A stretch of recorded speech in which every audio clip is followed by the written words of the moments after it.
I try not to get too hot takey when it comes to playoff talk, just because so much can change on a game-to-game basis. But it's DEFCON whatever the highest one is for Denver. It's really, really bad. It's really, really scary. And I can give you a lot of different surface level stuff to explain why it's bad.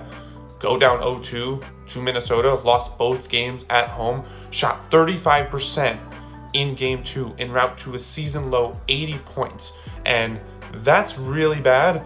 It gets so much worse when you realize that the Timberwolves didn't even have Rudy Gobert playing. Gobert missed a game for the birth of his child.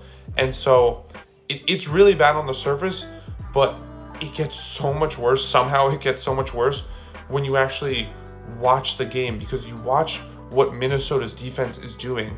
And I was rewatching some of the clips this morning, and I heard Kevin Harlan use the word congested.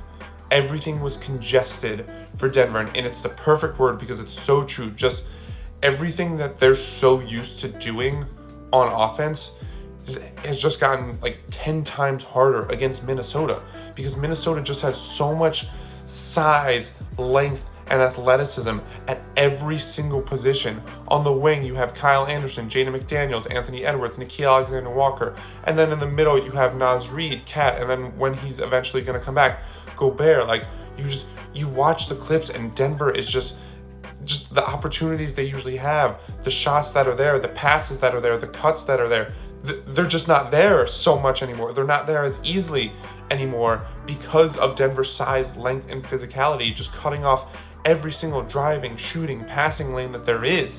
It's so incredible to watch this Nuggets team that we've all rightfully praised for their harmonious offense, and it's so, easy and fluid, and everyone knows where to be, and now you watch them and they're so frustrated, and they just don't really know what to do. Like, you watch Nikola Jokic, and this dude, no matter how much physicality he has to play through, he always seems to be in control. But then you watch him try and bully his way through Naz Reid, through Cat last night, and it wasn't there. Like, he just couldn't do it because, first of all, those guys are big dudes and they're very physical, but then he also has to deal with all the wingspans of everyone else, like coming at the ball and taking away the passing lanes. And like Jamal Murray, like, he is admittedly dealing with, I think it's a sore calf, but like, everyone's sort of dealing with something. That is what I want to say. But also, like, if you're injured at all, going up against these, like, you got to be 100% healthy to even have a chance against this Wolves defense. And if you're compromised at all, like, their size is just going to overwhelm you. And it has.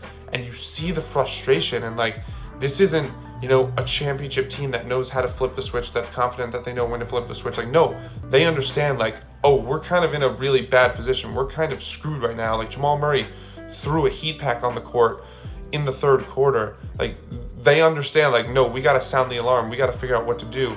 The only problem is I don't know what the answer is. And I don't know if there is an answer outside of a, Herculean effort from Nikola Jokic. But I don't even know how he's going to be able to do that, because Minnesota's defense is just so great.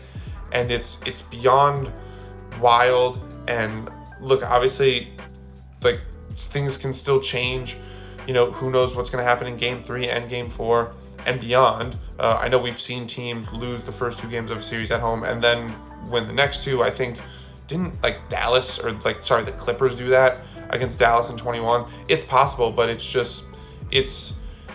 really alarming to see the defending champions, a team that was the prohibitive title favorite this year, even as early as these playoffs, just start to really just decompose and all that stuff, and really start to break. And we're seeing a lot of the cracks, and it's a credit to Minnesota. I don't want to act like Denver's not doing something and it's on them. Like, no, this is the Timberwolves and what they are putting on the defending champs. It's one of the most impressive defensive efforts I've ever seen, where, like, Denver just can't get anything easy, even a pass, even a dribble. So I don't want to make it seem, I don't want to discredit Minnesota, but it's jarring from the perspective of, these are the defending champions. They have a legitimate shot to repeat, and they're not only, losing, but they're just getting so overwhelmed and outmatched in ways I don't think any of us thought was possible.